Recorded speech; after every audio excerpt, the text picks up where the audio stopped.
for me, at least I'll go through my thought process. I'd love to hear what Mike and Jay have to say.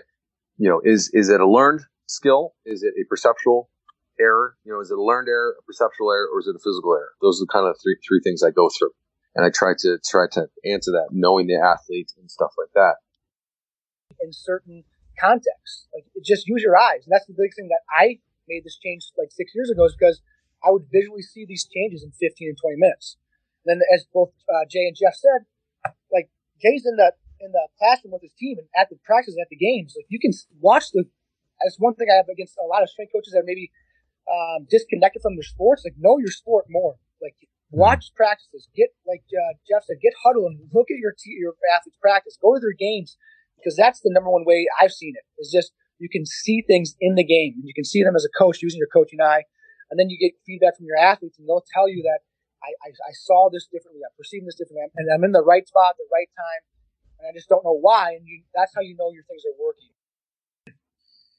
When we're talking about like what aspects I'm looking for in the situation, are they able to hit these angles that we want? Are they, as in like, can they go at a 90? Can they go drop at 45? Can they plant and go at 135 and go straight ahead? And when they do this, right, again, like the foot is all of a sudden, people have realized that it's part of the body that touches the ground and we need to pay attention to it. But like, can they do this without their heel smacking out of the ground? That was Jeff Moyer, Michael Zweifel, and Jay DeMayo on a special agility roundtable version of the show. Welcome to another episode of the Just Fly Performance Podcast.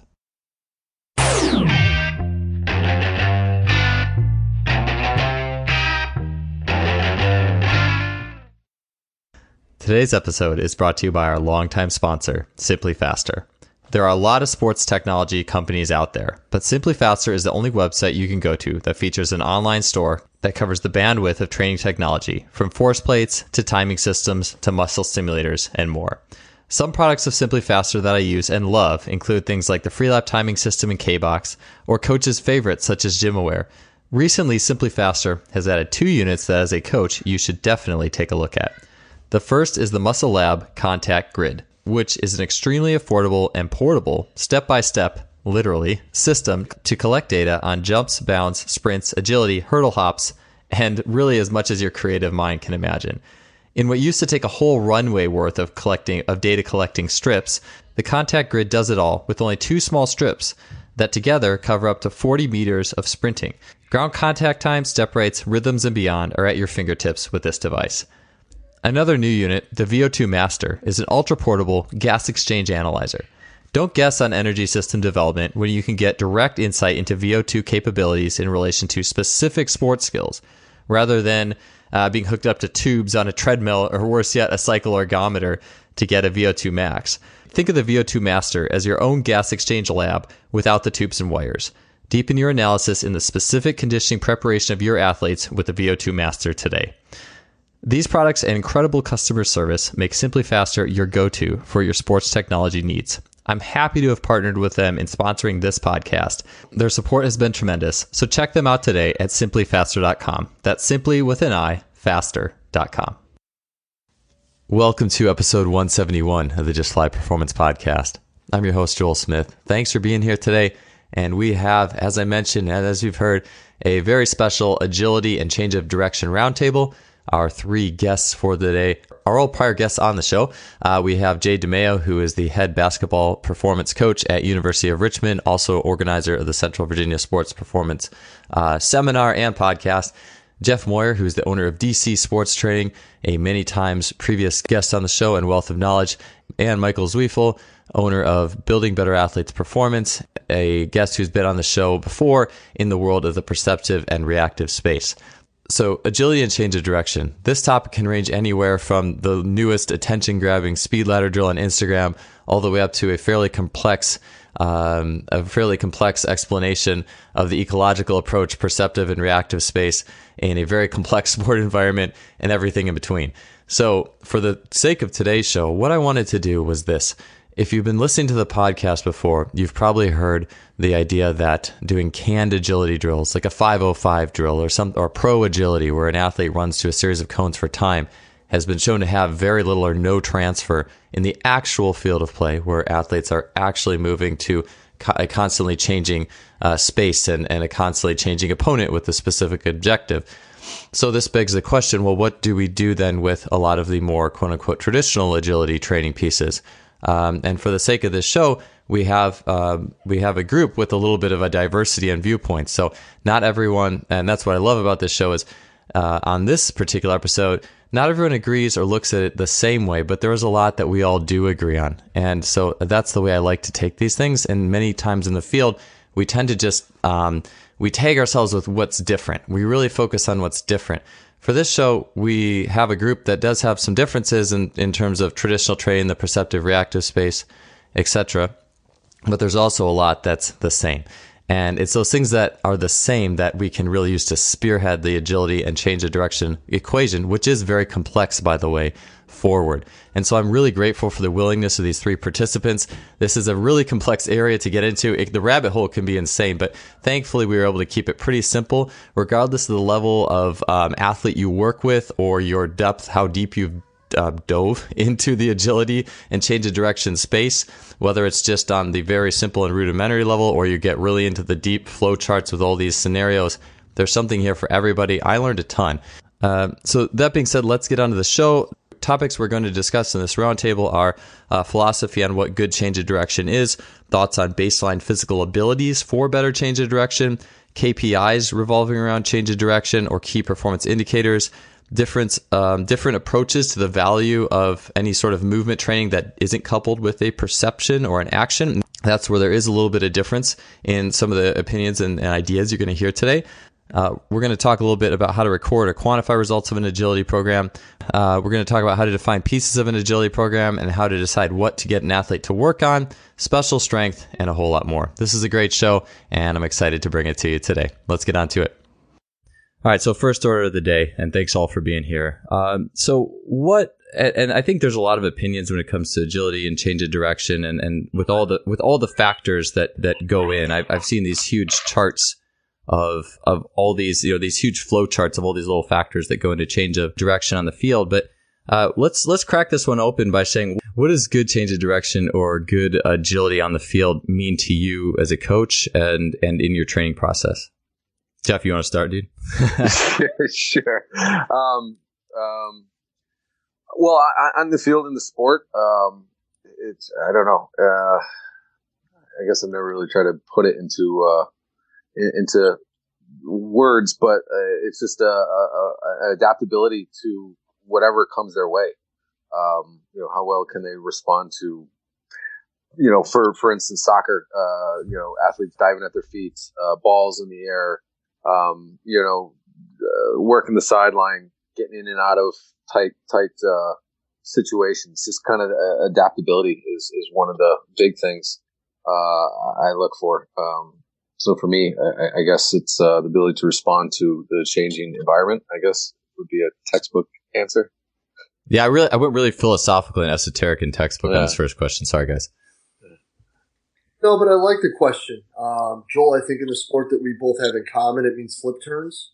But, in field-based sports, I think that they both mean something different. And I think that change of direction means kind of the basics of what we're trying to teach, and agility means implementing it into a situation in which it's responsive to some sort of stimulus, right? And I think that the fact that I said it that way is probably why the four of us are talking today. Yeah, I agree. Totally.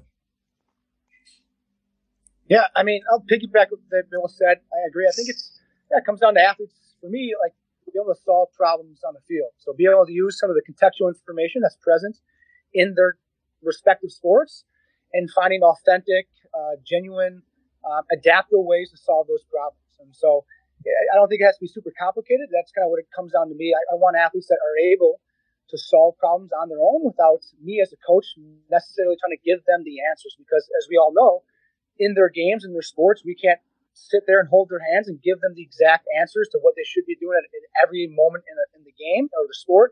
And so for me, it's letting the athletes just be genuine and authentic in how they solve problems and trying to, nudge them and facilitate them towards what they do best in terms of solving those problems. Yeah. So I was one of the things I like about, especially Jay, how you said it, and I think this could be kind of the theme of the show, because I think this is where the rubber really meets the road. And this is the reason we're all here is there's the idea, it's really the two parts, right? There's the physical, and I have this in the question list throughout, probably shaded all the way down, but these like physical and biomechanical qualities of just turning and changing direction and moving. And then the perception and reactive component of in-game agility. And even just in the last podcast I did with Andy Ryland, just talking about the importance of saying good choice being this crucial element. So what I would like to do is dig into the former. So the physical qualities needed and biomechanical qualities needed to just, maybe you could frame this in a sense of, yes, we know, I think we can all come together and agree that at the end of the day, you have to make the right decision first and foremost. And regardless of how good you are at changing direction or moving, you're probably not going to be in a good place. You're going to be behind. But at the same time, I think we all know that there's some basic physical characteristics that also enable somebody to reach a high level that will go in tandem with reactive ability. And that's what I really wanted to chat about is thoughts, is digging into that a little bit, because I think that, and Michael, you've said this, like it's easy to tag one camp as the self-organizational free-for-all camp, right? and we like to paint straw man pictures, and we like to have tribes. Like there's this people don't believe in any sort of movement training whatsoever, and then there's another camp that doesn't believe in reactive, training whatsoever. And so I want to clarify a little bit of that today. And so what I'd like to ask you guys a little bit on your thoughts of that physical, is there a baseline physical and biomechanical, level that, athletes, especially probably young and intermediate athletes, I would imagine may need coaching in achieving a better sport ability? Yeah, I guess I could start. I think everyone's going to agree that, yeah, there's definitely a physical component or quality that athletes need to possess in order to move well. But it's kind of like the sprinting debate now. Like, how strong does someone have to be to sprint extraordinarily fast? There's a lot. There's no one answer, and every athlete's going to be different in that regard. So, do you need to be able to squat 2 times your body weight in order to sprint fast, or in order to hit really good shapes during agility movements? I would disagree with that component. So, I think there's definitely needs to be some physical characteristics behind that. But in my mind, I don't think it's as high or as much as many people believe. And then when it comes to the biomechanics, the only thing I say with the biomechanics and the kinematics of change direction is I think you always have to look at it in terms of in the context in which it's going to be asked during sport. So it's one thing to, I think, try to train or coach biomechanics void of any kind of context, because, again, this has been shown in the literature, and as you coach athletes, you'll see that the reason I got into more of an ecological approach is that my early coaching was very biomechanical. It would be, you got to hit this shape, this position, and I'd spend a lot of time on that. But also when I got them into an actual open environment, more of a sporting environment, none of which I worked on kind of stuck. And so it just made me think, if we want to change technique or kinematics, we have to do it within the context of what it's going to be asked in their sport. And so that's where I'm at in terms of the biomechanics and in terms of the strength and physical characteristics. Well, I guess that mine's going to be unique because I'm in a team environment, and in our team environment, they're in a constant state of practice. So, for anyone listening who's unaware, the NCAA now allots college basketball players to practice throughout the summer for 8 weeks, for an allotted amount of time. So we're always in a situation where they are always in a position where contextually they are being provided these game type stimuli. But backing all the way up, I do feel like there are some things that can improve. And again, like what Joel was talking about, I think these are two different things. I think the physical qualities, the biomechanical qualities, although they end out mushing together in the end a bit, they both are a bit different. I think that one thing, and I really hope Jeff would agree with this, that, we would see a lot of carryover and success with is the implementation of some form of extensive method jumping. I think that that's something that in this change of direction, cutting area, where people like to talk about different things in a sense of like the idea of absorbing force to be able to get in and out of a break. I think that the idea is we can start to twist it more a bit of how Doc would say it as our ability to withstand force and be able to not buckle or collapse or whatever it may be. So we're teaching these strength qualities, whether it be using some form of iso-inertial training to work on that stance with the flywheel, or delay squats to work on, if we want to call it eccentric strength, but really it's just the ability to not let your body continue to go in the other direction, right?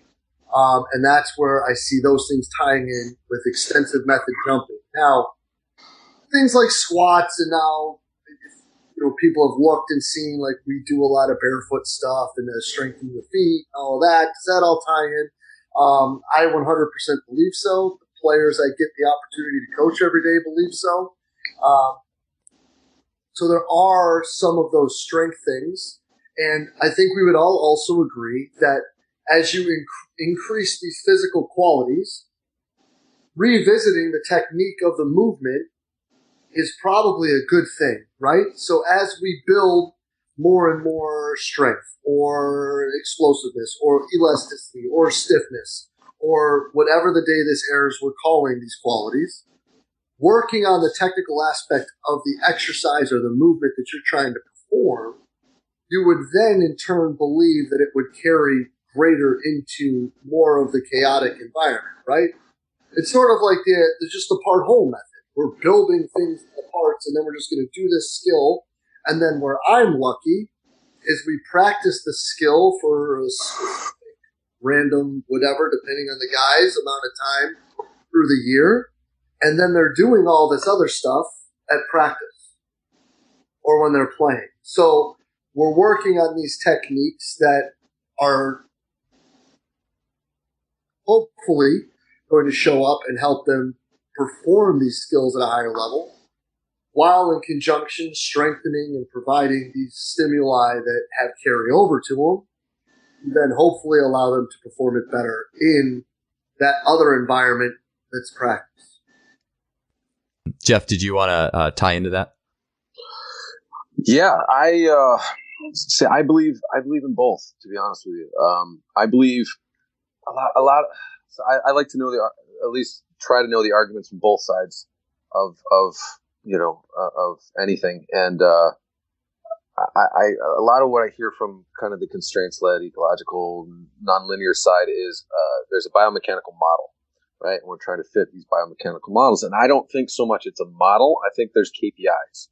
And I mean, biomechanics has been around forever, and it's been in athletics and forever. So I don't think there would be a field if it wasn't relevant. And I forgot what his name was. Mike Ryan from Nebraska did an awesome presentation at Ryan. I can't think of his last name. I'm sorry.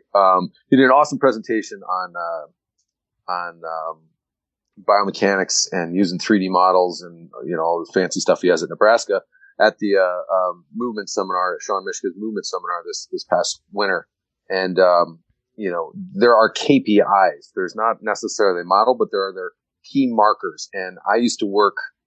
I used to work for a sports medicine orthopedic practice, and I used to have to run their ACL prevention program, which was called Sports Metrics. Which, if you give me a little more wine, I'll go off on a tangent about that. But there are, if you look into the ACL literature, there are biomechanical markers. Now, there is wiggle room. So it's not just you have to be at this angle, you have to be at this, or you will get hurt. Like, there's wiggle room. It's an average. It's a mean, right? These are means, and these KPIs are means. And so those are really what I try to look at from a movement standpoint, as far as, we're talking young athletes and stuff like that.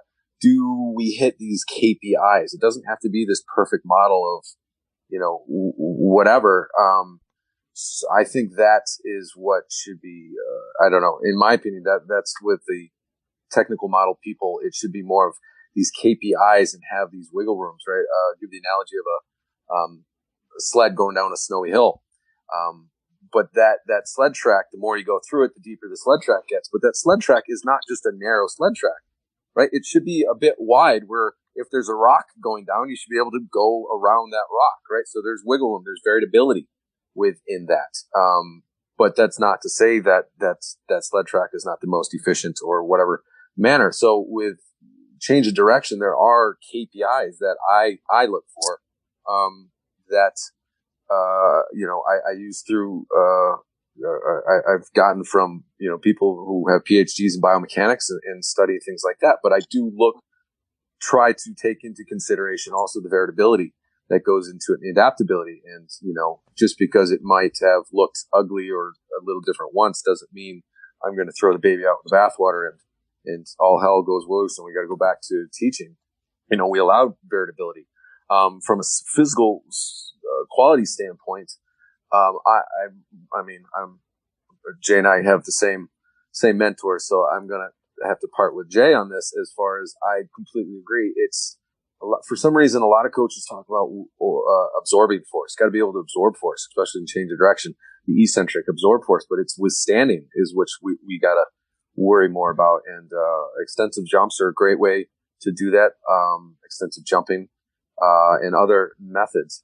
I know triphasic is quite popular for a lot of change of direction stuff. I think there was a study done on change of direction there. The eccentric and isometrics, right? The ability to withstand force and do stuff like that, and getting into plyometrics and depth jumps. So from a physical quality standpoint, yeah, there's a lot of things, but and to also tie into what Jay said, I don't try to train either one necessarily in isolation.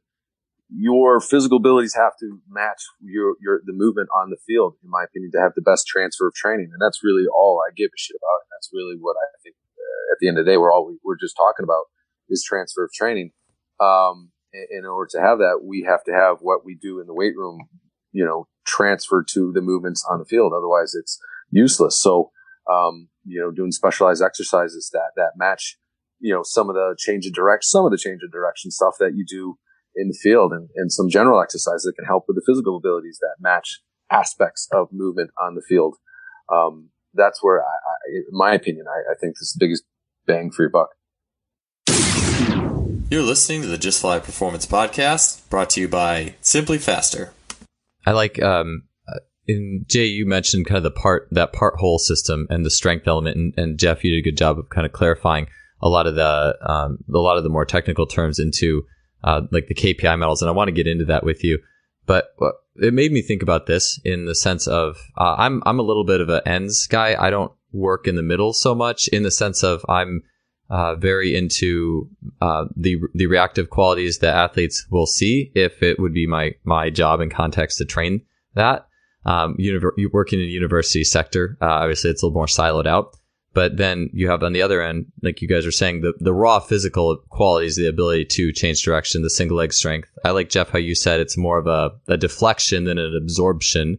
And I think, the industry, enough people are finally starting to say, why are we doing deceleration training or classical deceleration training?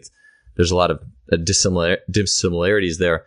But I look at, in working with tennis, for example, and in just what I've seen, and tennis I feel like is a pretty easy sport to at least assess some basic lateral change of direction because it's pretty repetitive. I think it may be a little bit easier to assess and look at than basketball, perhaps, just because I think just running you're either shuffling or you're going to cross over and run for the most part. There may be a little bit more than that involved, but I noticed like the characteristics of a guy that can do that well would be a guy who, if you're doing like the boom booms drill, can switch well. They can switch in the air. And the guys who aren't as good don't seem to have that ability to switch in the air. But then you can go further down the rabbit hole and it's like, okay, those guys who can't switch in the air also are really bad toe grippers. They don't pronate well. They aren't very strong off the inside edge of their foot. And so there is like a few, that's where I tend to go, where we're building out some of those parts. And then a lot of things like Jay said, the jumping. And I think we could mention like single leg strength and those types of abilities. But Jeff, I wanted to, well, first off, anyone, if you guys have any thoughts on that, feel free to chime in. But I wanted to get, Jeff, you mentioned obviously you and Jay being with Doc Yesus, and you mentioned KPIs, like the things that you want to see. What do you want to look at in terms of change of direction biomechanics? And I think that is something that contrasts with what Michael was saying in terms of training a change of direction outside of the actual sport and reactive context. And so that's the part I'd kind of like to get into now. And so maybe we could start that off by Jeff and Jay, you guys, and I hope I'm not putting words in anyone's mouth too. I talk a little bit fast through here and try to integrate a lot of ideas. But if Jeff and Jay, you could talk about like Doc and some of those KPIs that you guys take from him and integrate into your system. One of the things, you kind of alluded to it with this deceleration training. Everyone, from what I've seen at least, is doing it on two legs. But if you watch Doc or you watch sports, a lot of athletes don't do it on two legs. They do it on one leg. So one of the big things is the ability to decelerate and stop and start on one leg. So a lot of that's kind of what I look. One of the things I look for is the ability. How many steps does it take for an athlete to stop, to decelerate? How well do they do it? Is there all the lateral flexion? Are they just caving over? Things like that. Just overall posture. Like, does anything just kind of stand out? And then where is their body in relation to that leg? If they're going to stop on one leg. Now, not always do I want an athlete to stop on one leg. They can stop on two. But it's a lot harder to stop on one leg than it is to stop on two. So to just look at two leg deceleration, I think, that's a little easy, in my opinion. So with the one leg, how well did they do it on one leg?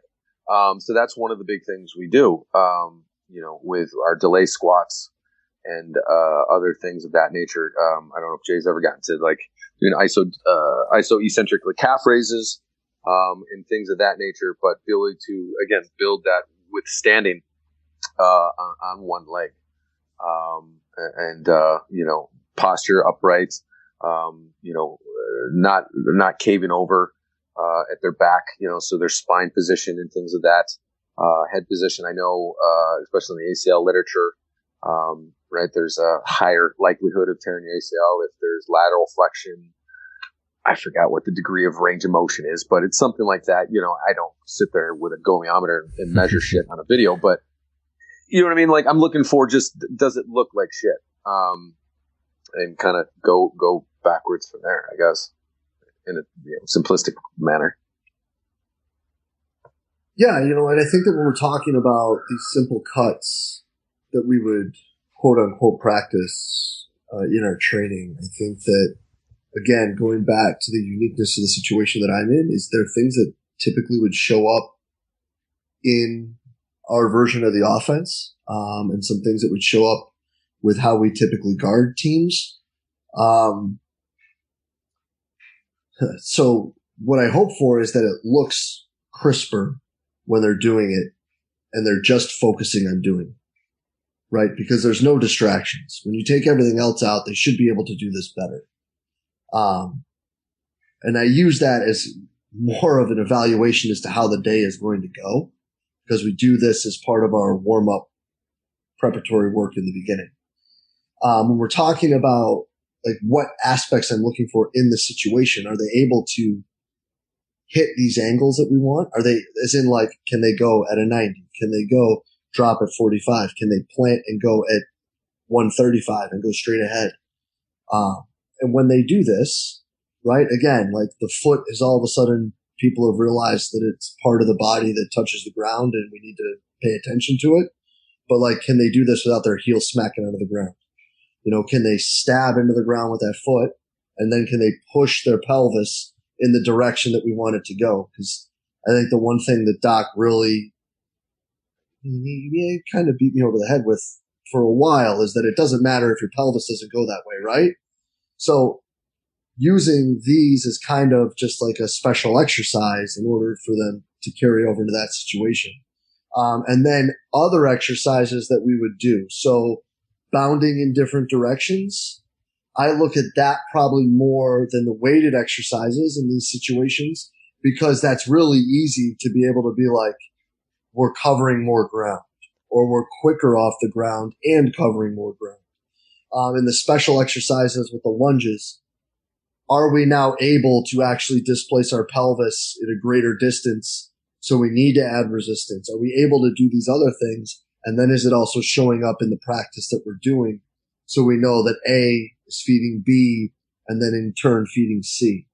I hope that makes sense with what I'm getting at there, but it's just looking at, are they able to withstand it, right? So they're not, like all the things Jeff said, but their heel's not slapping the ground too. So they're quicker off that pop. Their pelvis is moving in the direction we want it to, as like driving out. And then we look at those other special exercises as kind of the tie together to make sure that, going back to talking about KPIs, is the strength work and the work we're doing with these increasing enough that it's showing up in the other stuff we're doing. And I'm sorry, I don't mean to interrupt, Mike. But I'd like to add, I think, when Jay was talking, when he's talking about doing it in drills in his warm-ups, I want to make sure we reiterate, it's not necessarily a closed drill. They're doing it off of a perceptual reaction to either a partner, right, Jay?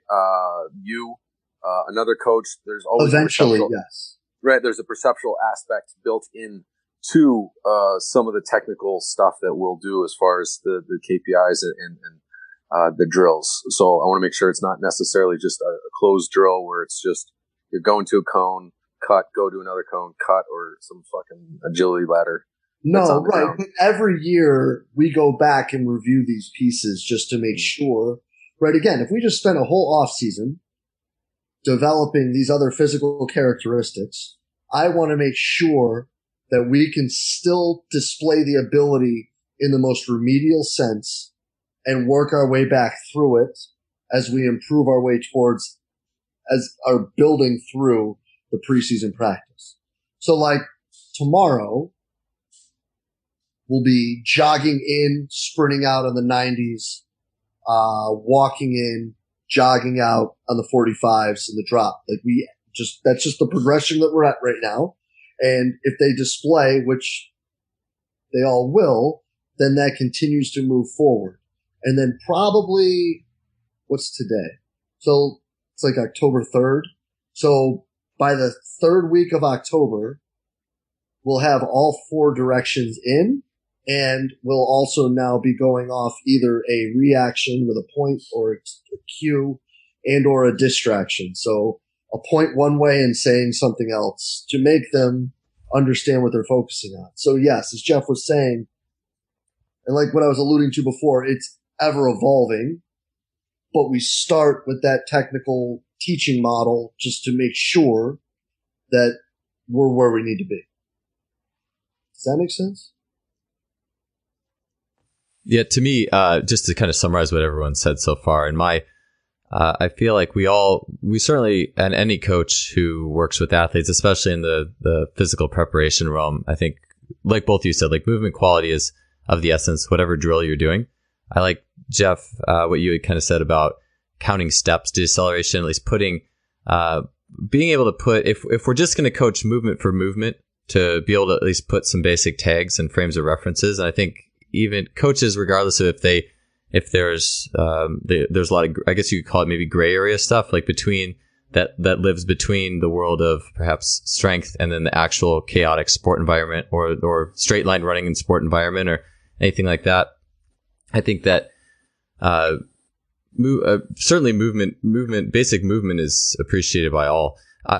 I think that the area that is different is where, and Michael, I'd be interested in your take, because I'm sure obviously you guys train. I mean, you train lifting, you train the perception reaction space, and I imagine you do at least linear sprinting or things where there is a coaching of basic movement quality, and I'm sure it shows up throughout your program. I'd be curious to hear at least how you approach things on the, like, kind of more that baseline level, like just that kind of like what we were talking about, just being in good posture, good positions, moving like an athlete, et cetera, and how that filters up into your perception reaction work. Okay, yeah. So kind of, yeah, there's definitely KPIs for on-field sport movements. The one thing that I would say is that for me, when I try to affect or change it or improve it, it always has to be done within the specific context, again, which is being asked. Because the reality is this, in actual open sports, how one perceives the information in the task or in the environment, that will directly dictate their mechanics and their kinematics. So if you separate those two and you try to just work on the mechanics, the kinematics, without the information that they're going to encounter during sport, again, there's a separation there that's not going to help the transfer. So I always put a premium on the information that my athletes encounter. Okay, and that's the basic of kind of ecological psychology, is that it's the perception is a functional act of picking up information from the environment and using it to regulate movement. That's what kind of the ecological approach is, that how our athletes are perceiving, tuning themselves and calibrating themselves to the information in the task, in the sport, in the environment, that is dictating their movements. And so I want, as much as possible, my athletes to interact with that information, to become calibrated, to become attuned to that information from their sport. And so absolutely, anytime we try to affect change or technique, it has to be done with some sort of that perceptual information, that environmental or task information present during our movement session. Otherwise, for me, I just don't think it transfers or works or is retained when we actually go back to that sporting environment. So that's just how I approach it. So I put a premium on that information. That information is not present because it is an interacting thing. It's the organism and the environment. We always are coupled together because that's how we live in sport. That's how we live in the world. You have to couple the organism or the athlete with the actual context of the task and the environment and the information within that environment together. So I'm always trying to keep those two together, coupled, rather than separated. That's just, I guess that would be my breakdown of how I would view some of those KPIs. Because absolutely, as Jeff said, there are KPIs. There's no doubt about it. And that's the thing that we wrongly get accused of, that's for self-organization, which that's just basically a term of how one, organizes around the information in the environment and the task. We're all self-organizing every single day. That's another thing people laugh at. Like self-organization is happening all the time, every day, no matter what we're doing.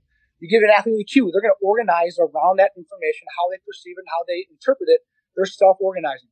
So we get this wrong interpretation that we're just letting our athletes do whatever the hell we want. Well, that's not true at all. We are definitely trying to influence and affect and improve their movement mechanics, but we're trying to do it within the context of the sport, within the context of the information that they're going to see and interact with and perceive within their sport. That's all we're doing, and we're trying to do it in a more of in a manner that allows that athlete to interact with that information and then have that movement behavior emerge as a result of that interaction, rather than me, implicitly telling them what to do in that regard. So that's kind of, I guess, my take on some of the things that have been discussed. The way I see it on some level is kind of this, and maybe I liken a lot of things to track and field, like the idea of perhaps maybe a very purist form of coaching sprinters, for example, where maybe you just do different forms of sprinting and then do all the general stuff and lift weights, versus maybe a form of training for sprinting where there's a lot of middle stuff and KPIs given on middle stuff, like a lot of bounds and plyos and plyo KPIs and different forms of sprinting and all that. And it's kind of, it can be a tough argument, I think, on saying, well, which one's better? I mean, at the end of the day, and Michael, I was going to ask you, so for you, it's your program is all like baseline physical qualities, strength work, every baseline quality that would support being a good mover from a strength perspective, like a lot of things Jay was talking about, I suppose. And then the almost like a very polarized spectrum, if you will. Like, and then the other end is moving in context of having a reaction, having a constant stimuli. So like what I do in the weight room perspective, you're asking? Yeah. Oh, so I'm just saying, so you basically, so your system is you're either lifting or doing the supporting strength or moving in conjunction with the reaction. There's nothing really that's in the middle, or I mean, imagine there's some speed training, or what, is there any, how does your system lay out? That's, obviously depends on the athlete and the context of where they're at, the development, etc. But typically what we're going to do is I'm going to have any kind of supportive work, our weight room work is going to be it's going to support whatever our movement quality or our movement emphasis of the day is. So our weight room is a complement to our on-field movement practice for that day, not vice versa. So yeah, we definitely do some fly sprints, but then again, I try to get that back as much as possible to a contextual sprint in whatever that athlete's going to encounter in their sport. Does that make sense? So we'll do flies. Again, that might be like a physical characteristic or physical quality that we're trying to enhance. But then we also have to use that sprinting ability within a guy chasing us, or we're chasing down somebody, we're holding a ball, or our shoulders our turn. So those are all different ways that we have to actually sprint in sport, not a straight line unless we're a track and field athlete. Again, say for Jay's guys playing basketball, they're sprinting, looking where the ball's at, or dribbling the ball, or trying to locate their guy. So we're trying to have some of that information that they'll encounter during sport present during our sprinting activities or our just kind of our pure physical activities in that context. But then our weight room complements anything we do on the field. So again, I'm not trying to use the weight room as a neuromuscular or just try to improve some of these physical qualities. It's going to be more along the lines of they kind of touch upon can we improve some of the tissue quality to be more resilient and more robust under these circumstances that they're going to encounter during sport. So that's how I view the weight room. So a lot of tempos, a lot of holds, maybe some contextual type stuff to again maybe get that brain to give a different kind of feeling that we worked on the field. So we might do some positional isometrics or positional holds or just really different eccentrics. For me, it's going to be more of a tissue building and robustness, resiliency of the tissues, and then some contextual strength and contextual feeling for the athlete that complements what we did on the field.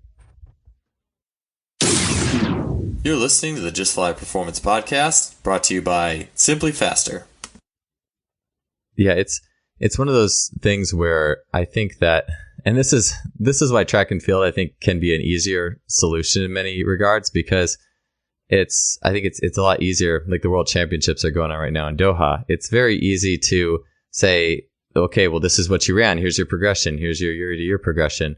I think quantifying agility and the results of what you do is probably a little bit more difficult.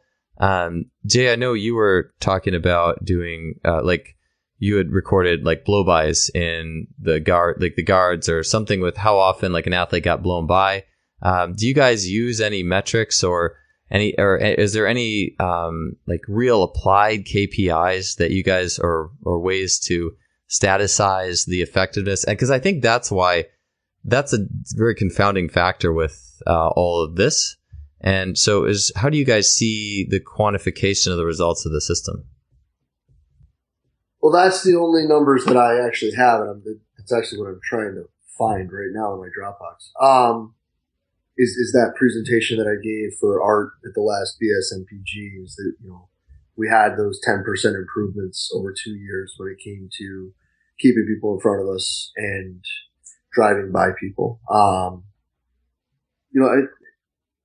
I do understand that and I think though, Joel, like what you're getting at is right, and I think that we look at positions and we like to talk about things as KPIs, but the real things, if we're talking about it in a business sense, would be like, what things are we able to improve upon in gameplay? And I think that we demonstrated that pretty well, that we're able, kind of like with the whole idea of training, right, is to take that smaller step back and build off these smaller, simpler, lower level things and provide an adequate stimulus on top of what sporting practice is while these people are executing these skills on the regular,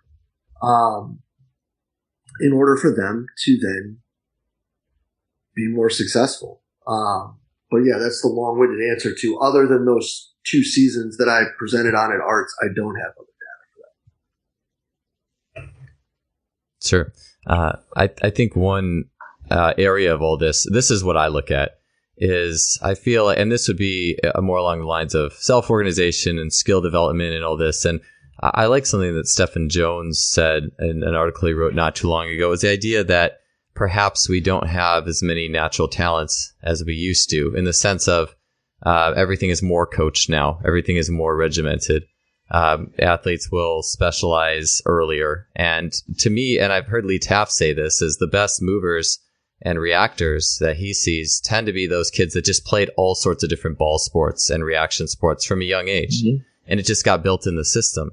And that the human body has, I mean, we all have to admit that athletes, regardless of, I think, where you stand on it all, that there are athletes who will be insanely good movers without ever getting a single lick of any sort of thing that resembles movement coaching. They just go and play and react and adapt, and they're the best. And so my thing is okay, well, if there is, the world of gray is I think that nothing says agility more than the world of gray on some level.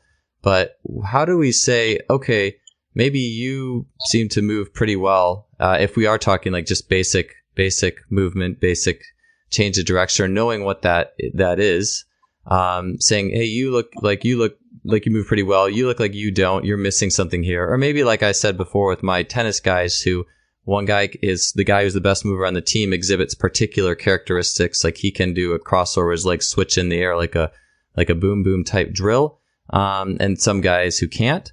And where did you leave off? Where did you not get this? And is there something that's needed more so than, because I'd imagine, Michael, the perception reaction work and a lot of the different scenarios that you set up are going to build in the same things that maybe even if we're talking regimented agility, like a 505, like I'd imagine someone could go through your system and probably not do a lick of 505 and get quite a bit better at that just through exposure.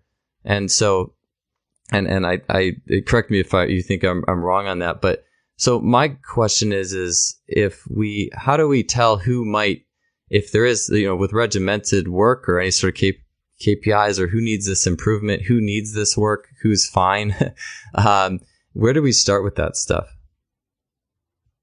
Well, I think going all the way back to what you're talking about with what Stefan was talking about, I think another thing that we need to remember when we're talking about multi-sport athletes is they've also been taught multiple skills. And they've also had multiple things brought to their attention when it comes to different movement patterns and different, just if, growing up in upstate New York, kids played either soccer or football, or they played basketball or hockey, and then they played lacrosse or baseball, right? So just using me as the example, because obviously I was the peak of the athletic gene pool. You've got a soccer player going through and learning how to manipulate a ball at his feet. Then you've got a hockey player learning how to figure out how to move around on razor blades on an ice cube. And then, a guy who dabbled a little bit in lacrosse. So basically figuring out how to combine the two and work over his head. And you're taking these skills that you were taught, whether it be a wall ball with lacrosse or doing, your Corver moves in soccer to figure out how to handle the ball. Those things are going to transfer, right? And those things are going to develop athletes at a higher level, right? Because we know that you're going to cross and do all these different things. And that's what the whole argument against early specialization is, right? Now, to go back to what you were saying with that other sense, the answer is, and like Mike and Jeff both said, is it depends. But what depends is going to be different for different athletes, right? So if you take my little 5'9" point guard versus my 6'11" center, how they are going to move, period, is going to be different. And even though, like, we used to run a matchup zone, so the big fellow would end out on the perimeter guarding somebody, and we run a version of the Princeton offense. So he is out on the perimeter, dribbling, passing, shooting, cutting back door, and all those things, just as much as the smaller guys. There are some particular things that they all need to be able to do well, but you still have to do what the game demands in a sense of what their specific needs is going to be different, right? Like, if you rely on a kid who's 6 foot tall to lead you in rebounds, you're probably going to be in trouble, right? If he's the guy that has to bang underneath and box out every day, we're probably going to be in trouble. But understanding that there's going to be particulars for each individual's role, and then identifying that probably not on your own, but with a lot of their assistance, is really where this is going to blossom and allow you to matriculate down the field, pun intended.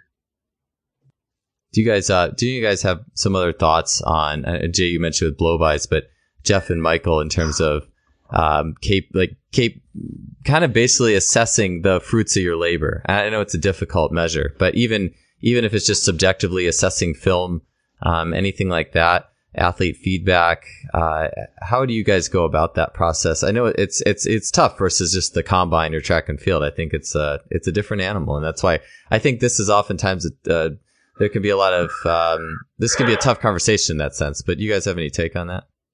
Well, yeah, a lot of it's qualitative. You know what I mean? How did you feel? How did you look? What's mom and dad say? What's the coach say? Are you getting to, like, you work with tennis? I work with a lot of tennis. You know, are anyone dropping the ball on you? Anyone ever hit it over your head? You get to every ball. Like, how you feeling out there? That's a conversation I have almost daily with athletes. You know, and then I try to watch film as much as I can. So a lot of times kids will give me their huddle, you know, username and passwords, and I'll sneak on there and try to watch when I can. You know, or, you know, this fall has been great. Been a little slower, so I've been able to actually go sit and watch, and then try to talk to people. But a lot of it's for me is qualitative. I don't have numbers like a 5-10-5 or an agility or anything like that I use. Mike will probably attest. There's plenty of studies out there showing that those don't matter. They don't transfer very well. You know what I mean? So I don't use those anyways. For me, a lot of it's qualitative. You know, I guess I don't know.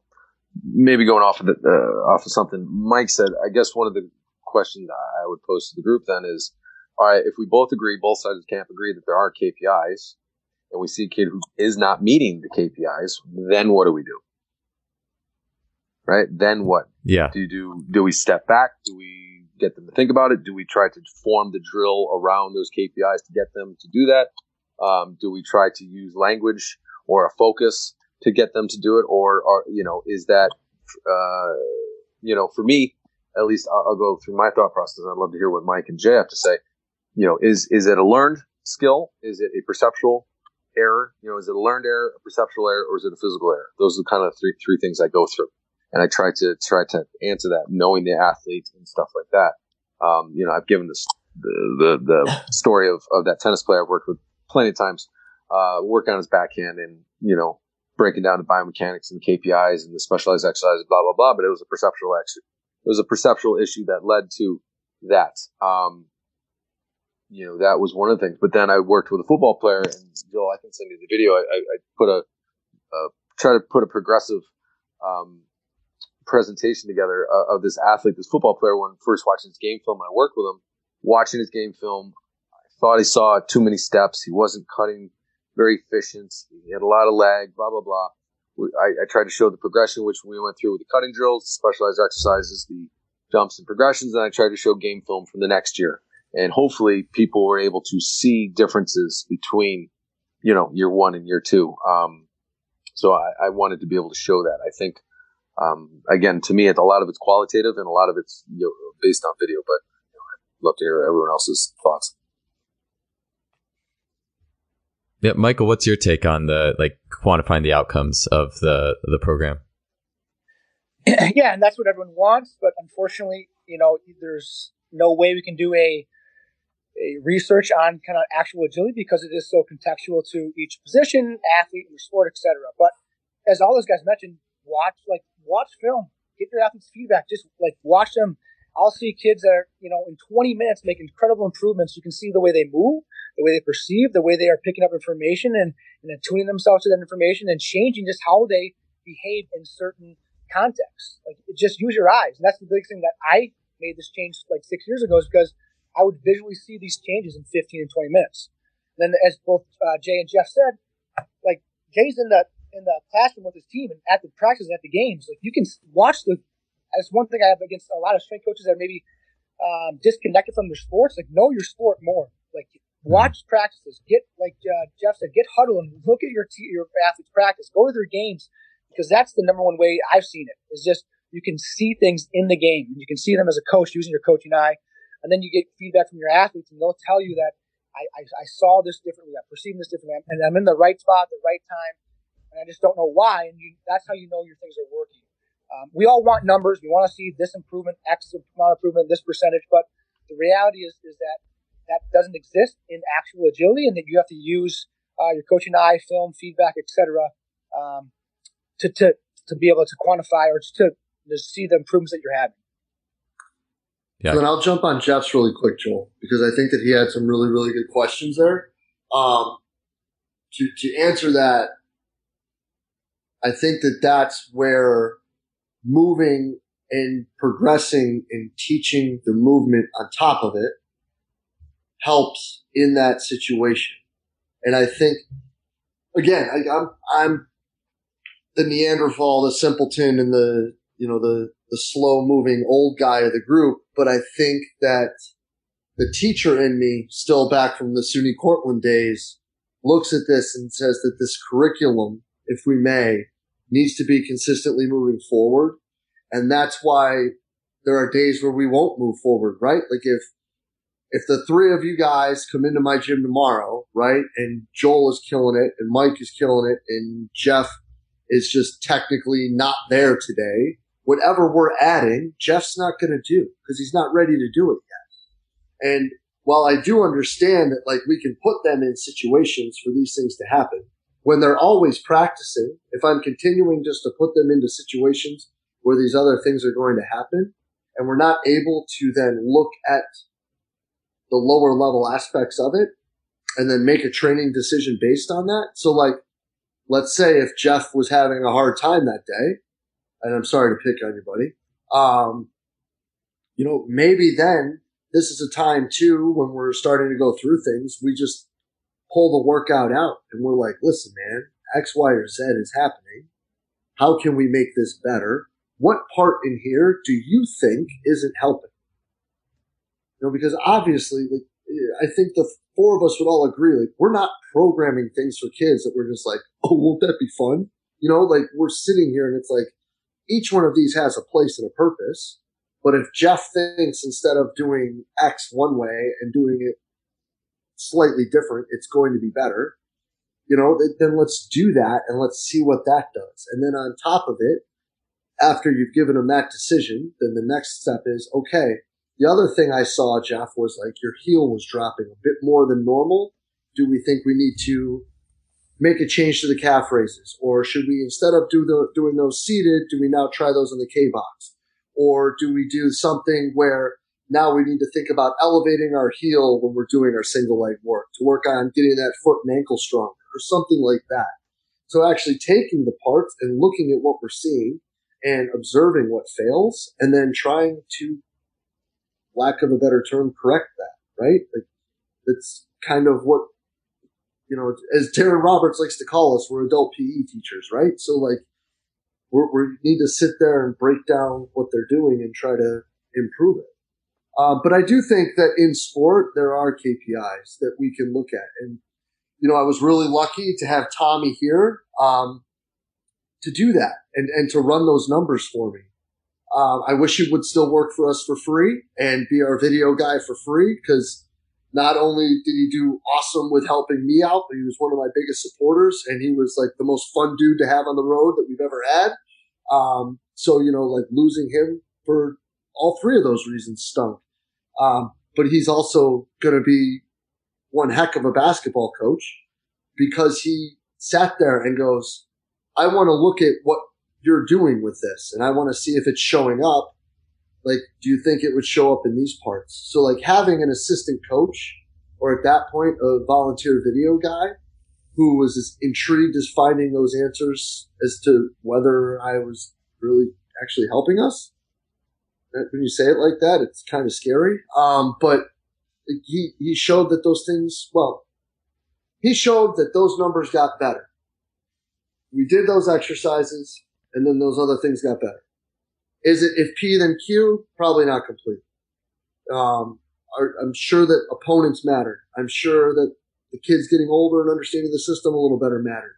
I'm sure that there was a vast array of things that impacted it. But the constant was that we went through that curriculum. And I think, again, that the teacher in me looks at it and kind of takes kind of the point of view of what Jeff's question was, and watches, tries to learn how to better cue the guys, and if the cues aren't working, take a step back and reevaluate what the other parts of the training are. Sure thing. I like this brings me back to a little bit of like what Michael said, even just with just the way we talk about self-organization and cues and things. And to me, I think a lot about, well, there's things that we present to our athletes as problems they get to solve. And you were talking about, Jay, like, and Jeff too, like your interventions, like you guys are doing, and I think too, just for this conversation, maybe this would have been something to talk about just at the beginning, just to get some points clarified now the way in the sense of training needs. But you're talking about, and you guys have mentioned you don't use the 505 research, and we can all agree the research has shown limited transfer in those canned agility drills or none to sport. But what you talked about, like delay squat, banded lunges, a distance on those types of lunges, part whole method. What were some of the absolute primary, I mean, just for like simplicity's sake and to help paint a picture for people listening, what were some of the primary go-to special exercises that were being used in that realm?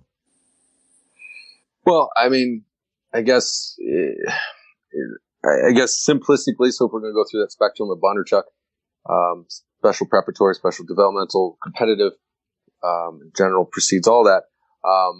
Hip abduction is important, right? So I don't care if you're cutting off one leg, two legs, jump cut, whatever the fuck, there's hip abduction, right? So we do a crap ton of hip abduction, right? But you can't have hip abduction without hip adduction. So those are two main staples of where we start with as far as just general exercises for strength, as far as the physical qualities. And then as we progress,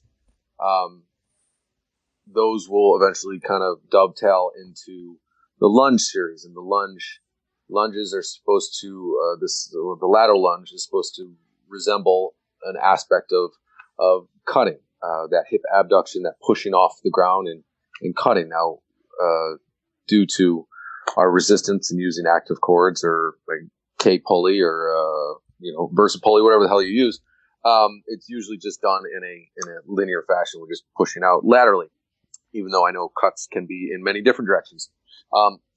I will use 45-degree cuts, but nonetheless, we're still working on hip abduction, but now with moving the pelvis, what Jay talked about as far as the KPI mechanics, as far as posture and upright positioning and the foot and this and that. Those will kind of be that general, the special preparatory, and then getting the special developmental will be an explosive version of that. Will be a version of a lateral jumps. We do all types of lateral jumping, whether it's extensive or intensive version of lateral jumping, and then you can turn that explosive lunge with resistance. We can monitor it. So one of the things I use that I got from Matt Tomey, because I give credit where credit's due, is we have tape on the ground and we try to use it as kind of like a velocity based training. How far away from that tape are you getting in your explosive lunge? Right. We want 6 inches to begin. So your resistance is going to be a little more. By spring, I want maybe 12 inches. And by summer, I want maybe 18 inches away as far as how far are you exploding away from that. And again, that's all coupled in with some of the jumps, intensive or extensive, intensive, and then getting into the plyometrics. We do the plyometrics have to resemble aspects of what you do in your sport. And then there's different variants of the lunges that we can do. We can do an eccentric version. We can do a plyometric version. There's different versions to get into that. That's where that manipulation of exercises, that transfer that Bondarchuk's talked about in all his books, right? You got to find the exercises that transfer the best, and then you got to learn to manipulate the shit out of it so you can use that for long-term gains. And that's what the specialized exercises, and in my opinion, Doc's genius really has done with that. So I hope that explains it in a nutshell. Am I right, Jay?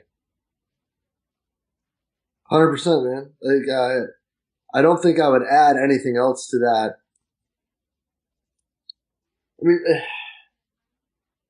I think that the running exercises that Natalia talks about lead into all of that in the beginning. But that would be a whole other talk for another day, and the role of those, straight ahead and vertical components and how they play into it. Because the one thing that she would say that would be different from Doc is that all of that lateral stuff comes way later, because they look at building that general with the straight ahead and up and down for a little bit longer. But that's not a wine conversation. That's a good IPA conversation. So you don't drink wine anyways. And then it kind of tied into what Mike already alluded to. Oh man, you ain't culture enough. You're from Fairport. And what alluding to what Mike kind of said, that is in support of the movement stuff that we're doing, as far as the the perceptual stuff that Jay talked about, as far as the 90 degrees, 180, the 45s, and all the different cuts. So those exercises, even though especially the lunges with the resistance, the explosive lunges, blah, blah, blah, are kind of more linear. They're still getting physical qualities as far as that hip abduction, which, again, I don't care how you cut, 2 feet, 1 foot, whatever. There's a hip fucking abduction aspect of trying to get away from a player that has to occur. It might be a little more with an extension. It might not. But those are things that we're trying to work around as far as physical qualities that match technical aspects of movement on the field. I hope that makes sense. Sure. I'll jump in here real quick, just because I part of the fun of this conversation, as always with I like talking with groups. It's good talking with groups too that share a lot of the same information, but also differ in some things. And for me, always trying to get the biggest picture I can. So this is some things that I've gathered so far and thought about. And I think that we all agree, obviously, that reactive reaction to stimuli is critically important. Jeff, I liked what you said about, and I don't know if I'll ask a question on this just yet, but like learned, the errors being either learned, physical, or perceptual. And I remember that tennis, like you said, like the backhand and the vision example. I've remembered you talking about that before, and it's awesome stuff. I feel like, and I watch, I have young kids right now, and I watch my kids at the playground, and I watch. My kids aren't, my son loves like playing with throwing balls and stuff. My daughter, not so much. She likes dancing, but my daughter has a friend that's just like an insane athlete. And you just watch this kid on the playground. It's like everything he does is training. He's either doing like tiger bounds, like super fast, or the way he jumps. I'm like, man, if this kid just probably plays sports, a lot of different sports, I could see him having all these qualities that we're trying to build, like built in the system. Like in the perfect world, this stuff is all built in and we don't necessarily need to do anything. But how many of those athletes end up getting to that point on their own completely? And so I think that's where it's like, okay, well, then does it hurt to at least hit the parts? Like you guys have just been talking about the parts, building hip abduction, building all these baseline general, you could call them general because it's just basic fundamental movement abilities that maybe they got missed along the way. Maybe they didn't get intensified as much as they could have. I think that, so my questions, I'm going to try to just keep it to two. Is first, Michael, I'd like to ask you what you just think about like just the rudimentary movement abilities, like kind of what they were talking about, like ankle stiffness. I'm sure you bring that into your equation. I'd like to hear how.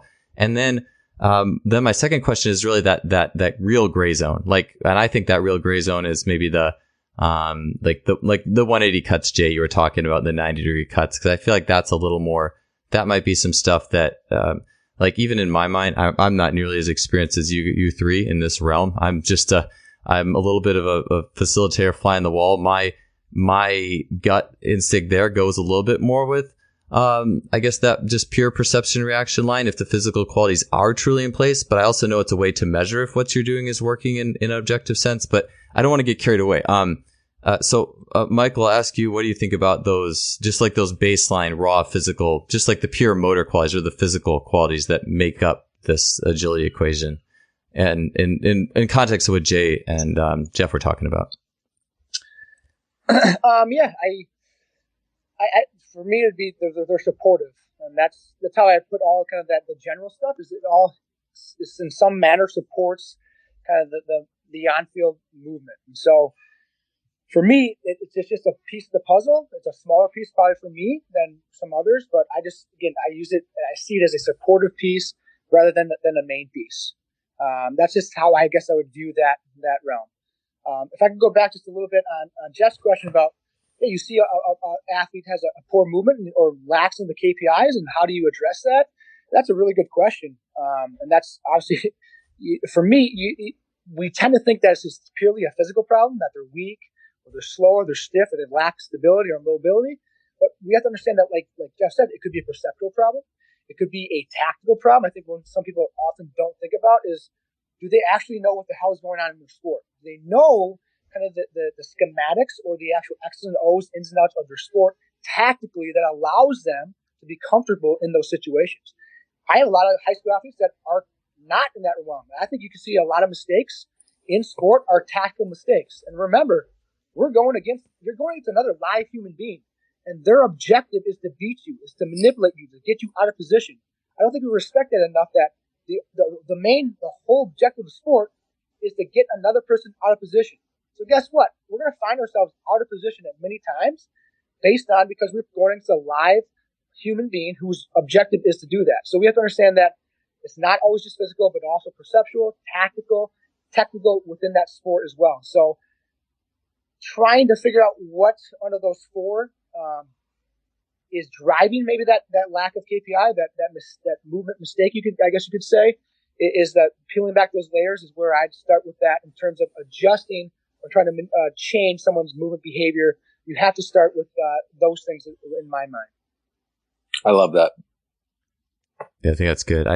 Jeff, I just want to reiterate too, and Michael, that's such good stuff. And I like what you're saying too about just asking the athlete like aspects of their game, because I think as we talk, it's across the board. It's so hard to quantify, and I do believe the physical preparation field is very built on numbers that quantify what we're doing, right? But it's at the end of the day asking. Maybe it's people. I think it's just really good just asking the athlete, how did you feel with this aspect of your game, this aspect of your game, and really using that information. It's so simple, but it's just right there in front of you constantly. And just like everything you guys are saying, like getting into video and all that. And yes, I think we do have some small differences on different ends of things. And I'm sure we could get into the whole, like that gray zone of like the different cuts that's somewhere in between the perceptive but I don't know if that's something we necessarily need to get into on this show. I think we've covered a lot of good ground. And is there any closing statements on the way out that you guys might have, or any last thoughts that we didn't cover? Yeah. I think one of the beauties of being in maybe a high school or collegiate setting is kind of, you talked about, Joe, is that ask the athletes and then ask your coaches. Like the few college teams that I have, like you interact with the coaches, position coaches on a weekly basis.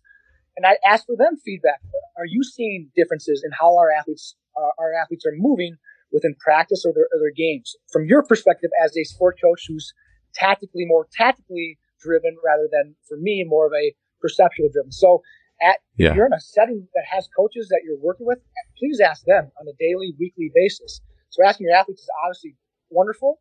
But as we know, some athletes have very skewed perceptions of themselves, but ask the actual sport coaches of what they view the changes and influence that you're having, your movement practices having on them, their skill set within that game. And I guess the last thing I would like to say, just to clarify, like, and we talk about reacting to a stimuli, and that's kind of what agility is kind of perceived as. But what I want to make clear is that I think what we're trying to do, as a coach, is I'm trying to get my athletes to be more comfortable and attuned to the information within the environment. So I actually don't want my athletes necessarily reacting, because as we all know, if an athlete is reacting in the game, they're going to get beat. Like, they're a step behind.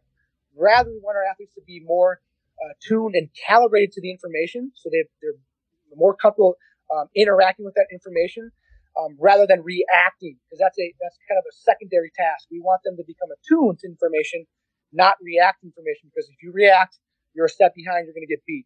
We want them more attuned and calibrated to that information to be able to interact with it more immediately rather than in a reactive sense. So it might be semantics, some people might think, but it's not reacting to a stimulus, it's attuning to information. That's good stuff. I like what you said about the coaches too, Michael. That's definitely my go-to, by the way, is talking to my coaches. But it's all good information. No, I love it. I love Mike's thoughts on the tactics. Athletes going into it tactically wrong. I find that a lot with a lot of the girls soccer players that I play with, just talking with them, watching how they move in their practice and stuff like that. Tactically, they're not going into it. They're wrong. So I 100% agree with that. try to keep things simple and talk to them about that. You know, the unfortunate thing, maybe Mike's seen this being in the private side, as opposed to maybe Jay and what Jay's allotted to being tenured at Richmond is, you know, I had, for instance, a girl soccer player. She came to me. Her parents said, you know, she's not very fast on the field. Got to get her faster. Okay, well, let's set our KPIs, 10-yard, 30-yard. Let's do some perceptual things, you know. Okay, if that's what we're saying is being wrong. We got her one of the fastest girls in the gym, but yet the complaint was, oh, she's still not fast out there. Okay, well, let's kind of peel back. What do you mean by that? Okay, well, fast meaning she's not able to repeat that. Oh, so you mean it's a repeatability thing. So, okay, now let's look at diet, nutrition, fitness, you want to call that soccer, conditioning, whatever vernacular. We got that better and still not. And it was a perceptual thing, which kind of new. And we work on it, man. I work on perceptual, try to do drills, get them attuned to a lot of things. But sometimes, man, at least in the private sector, what I have found, and again, I'd be curious to hear what Mike says. That's that conversation I got to have with the coach, man, because I don't know if the coach understands this and understands this problem with this athlete and knows how to fucking do these drills, get this person involved, get these questions asked to this player to get them to whatever. And I think that was a large part of why, you know, even though we kept hitting these supposed KPIs, it wasn't necessarily transferring. You know, I kept peeling back the layers, trying to find out more. And I really think it was just the implementation of which she was having with her team and her team setting and the inability of the sport coach. And, yeah, that, I don't know, that was one of the things I had. But, again, being in the private sector, that's just what I've fallen to. Hope that makes sense. Yeah. Thank you. 100%, bro. Okay. Fergus Connolly said it best at this summer's edition of the seminar, and that is that he used to ask, I don't remember the whole story, but the question was simply this: does the player play fast, right? And we can talk about all these other things, and at the end of the day, it's just that whether or not they play fast. And we can talk about all of these grand, luminous things, but at the end of the day, it's still things that we need to be able to identify where these things show up. And if it is a technical correction, that we need to have technical evaluations where we're able to put them in low-lying situations and identify where we need to impact upon the athlete. Now, when you talk about practice and coaches needing to be this, that, and the third, there's nobody at more practices than me. So I see it every day. I know how they move every day. I know how they feel every day. I talk to the coaches every day when it comes to this. The problem with seeing them and being there every day is that every day starts to look the same, and you have to remember that. So there has to be ways for you to break down pieces of the puzzle to be able to put it back together when you are in that situation. Now, when we're talking about talking with coaches and how they do things, I'm lucky to have a staff that I think does a really, really good job of that for me when it comes to teaching the tactics of what we want to do, from everything from terminology to small-sided situations to how we'll implement it dummy versus a live group. So they do tick a lot of those boxes for me in that situation. And again, I'm really lucky to have, as Jeff alluded to, have this pretty cool tenure here. But taking a step back and looking and being able to be with these young men probably 100% more than they would ever want me to be with them, has allowed us to build this and to be able to look at, again, the part and the whole, right? Because if you can't do something slow, you're probably not going to be able to do it very well fast. And if you can't do something fast, it's not going to be able to show up well in a game. And if you can't do it against your buddies, you're not going to be able to do it in front of 15,000 people when they're screaming at you, telling you how bad you are. So we kind of do have our levels to check, and it's a fun process. And Joel, I'm really happy to have been able to be part of this conversation. All right. Yeah. Thank you all, you guys, or thank you all sorry, for being part of this today. It was really, really a pleasure and an honor to have three coaches of your caliber on the show to talk on a pretty complex topic. But that's our time today. So, hey, I really appreciate it, guys.